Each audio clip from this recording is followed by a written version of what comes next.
Bonjour et bienvenue dans cette 15e vidéo de présentation du modèle de la dynamique universelle. Donc comme j'en ai parlé dans les vidéos précédentes, j'ai dit que tout ce qu'on pouvait expérimenter, que ce soit des pensées, des paroles, des actes, des événements, des situations de santé, des conditions extérieures, bref tout ce qu'on peut expérimenter, et la traduction par notre mental et nos sens physiques de différentes fréquences en une réalité spatio-temporelle. Là, on voit du coup maintenant apparaître les fréquences. Maintenant, on s'est mis à dessiner les fréquences plutôt que directement la matérialité des différentes expériences qui pouvaient être, on l'a dit, des pensées, des actes, des événements, des dispositions à réagir, etc. Donc là, on n'a plus nos petits aimants qui se collent les uns aux autres, mais on a directement le champ, ce serait des aimants, on dirait le champ magnétique, là on dirait un champ d'information ou champ d'orientation de l'attention, ou les fréquences disponibles qu'on voit être représentées. Et donc on pourrait redessiner à l'intérieur nos petits aimants, donc là avec des fréquences, avec un espacement un peu plus grand à chaque fois. J'ai voulu représenter la notion d'exponentialité qu'on avait vu notamment dans la vidéo 3 sur l'élan, aussi appelé momentum. Alors ce dont je voudrais parler là, dans cette vidéo, c'est notamment de la notion du temps. Voilà, on a une notion vraiment linéaire du temps et je voudrais vous aider à repenser cette notion du temps comme en fait l'expérimentation d'instant en instant du passage par des fréquences différentes, un peu comme la bobine d'un film où la bobine du film se déroule et d'instant en instant on a une nouvelle image, un nouvel instantané qui est un instantané, mais le fait de passer à travers ces instantanés assez rapidement, on a la notion de continuité et la notion de durée. On fait l'expérience du temps en fait en passant à travers des instantanés de manière très rapide sur des fréquences tellement proches les unes des autres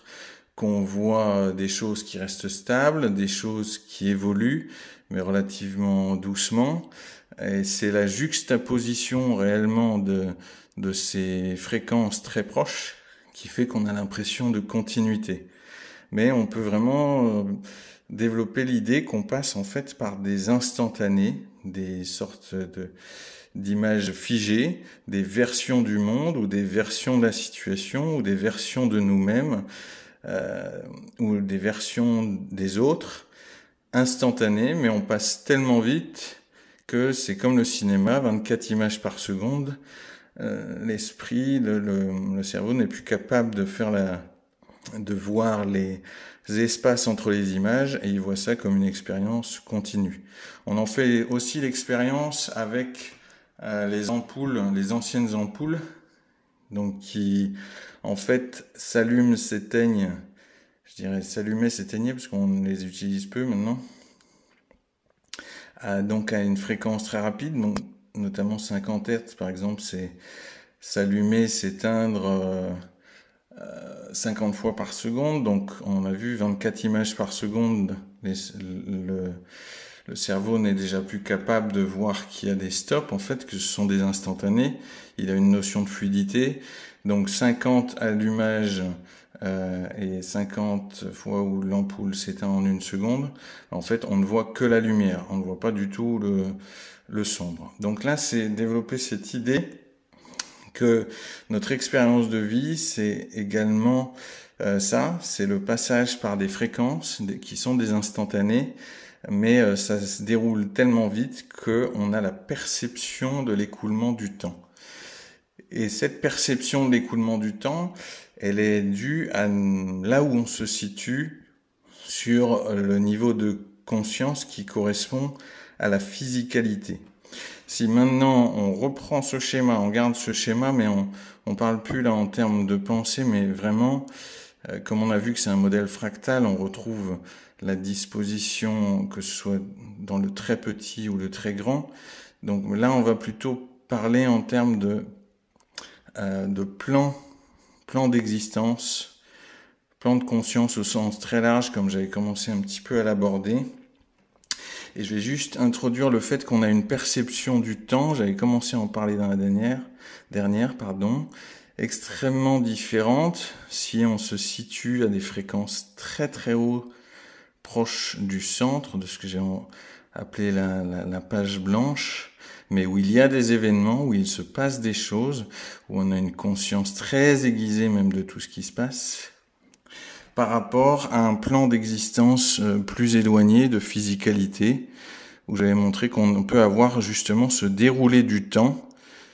donc une séquence où là on perçoit le passage de fréquence en fréquence, parce que dans ce modèle fractal on pourrait retrouver exactement nos petits aimants là et leur champ d'information à tous les échelons, et donc on fait l'expérience de ce passage d'une fréquence à l'autre et donc d'un temps linéaire, alors que plus proche du centre, on peut avoir tout à fait, c'est-à-dire ce qu'on pourrait appeler notre être intérieur ou la source, il y a différentes appellations, qui aura une perspective tout à fait différente sur le temps, qui n'en fera pas l'expérience de quelque chose de linéaire vécu comme vraiment une histoire qui se déroule, mais beaucoup plus comme des instantanés, étant dans un temps qui s'écoule à une vitesse totalement différente. Pour cette perspective, ce qui se passe ici, ce sont des instantanés. Ce sont des moments présents, comme sur la bobine d'un film, comme le projectionniste pourrait voir la bobine du film et ne voir que des instantanés. Mais depuis une perspective très proche qui vibre très haut, cette perspective aura la perspective qu'il n'existe que des instants présents. Et c'est lorsqu'on expérimente depuis l'intérieur la continuité, le passage d'instant présent en instant présent, qu'on a l'expérience d'un temps qui s'écoule, linéaire comme on le connaît, avec passé, présent, futur. Et les représentations du passé, présent, futur, alors que pour une perspective plus proche d'un centre qui vibre de plus en plus haut, on aura une perception totalement différente où tout ce qui se passe là ne sont que des instants présents et où passé, présent et futur en fait coexistent, mais avec des versions différentes de ces passés, de ces présents, de ces futurs.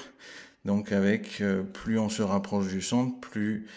on a une perspective large sur tous les possibles, tout ce qui est expérimentable, tout ce qui a été expérimenté, qui peut être expérimenté, et éventuellement une interaction avec ces différents niveaux, avec ces différentes possibilités, et un guidage entre l'individu qui se place là et son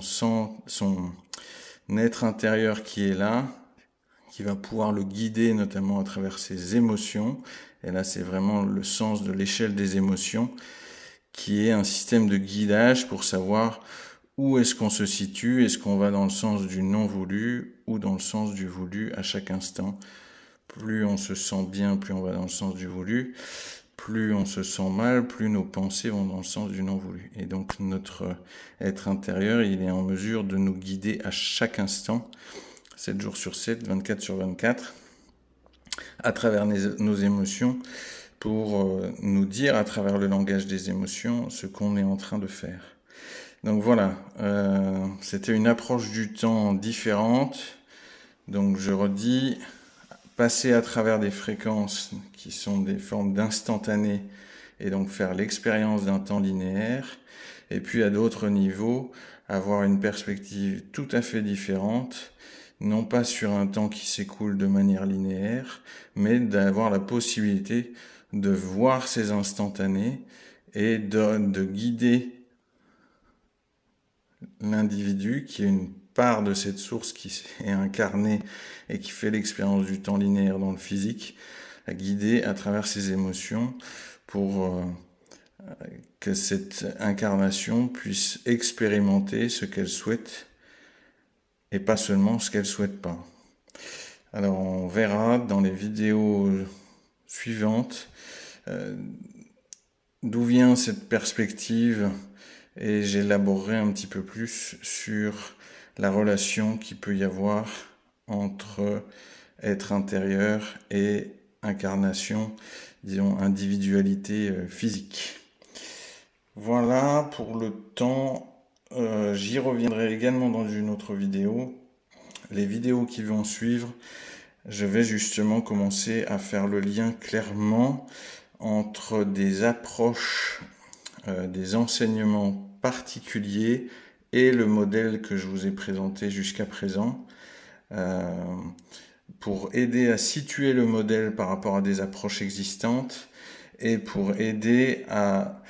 voir ces approches existantes à travers le modèle qui permet donc d'avoir une compréhension meilleure, d'avoir une représentation et de pouvoir aussi comparer les différentes approches, comprendre ce que disent les uns et les autres à travers ce modèle. Voilà, je vous remercie beaucoup de votre attention. Je vous rappelle que vous pouvez me joindre via les liens qui sont en description de chaque vidéo si vous souhaitez participer aux visioconférences pour bénéficier d'un accompagnement plus en lien, plus proche de votre expérience de vie individuelle au quotidien dans la durée, ce qui fait évidemment une grande différence par rapport à être seul à essayer d'appliquer les choses et de faire le lien entre des aspects théoriques et son expérience propre. Merci encore de votre attention et à très bientôt.